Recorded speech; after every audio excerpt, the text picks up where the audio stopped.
My name is Pat Klinck, and I'm the author of Each Step is the Journey. And I'd like to share a bit with you today on how the book came into being and how I ended up doing this walk. My friends Wendy and Mac asked me one day if I'd like to walk the 800 kilometers of northern Spain, the Camino path.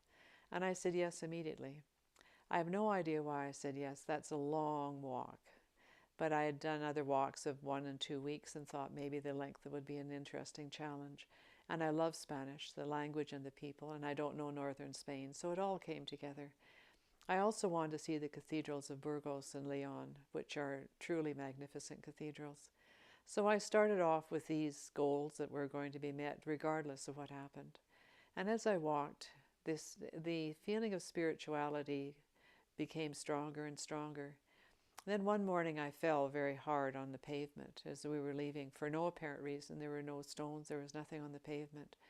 And when I got up and started walking again, I became aware that I was really in a state of shock and it was very difficult.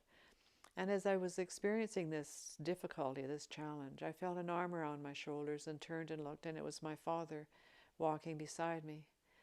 And when I got to the top of that particular ridge, I realized two things. That first of all, that I was going to walk the 800 kilometers and I would arrive in Santiago. There was no question about that.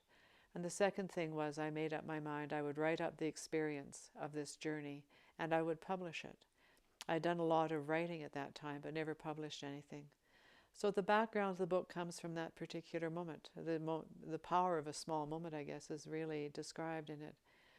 And since that time, I've put it off because I think that's not unusual when you set yourself a large goal.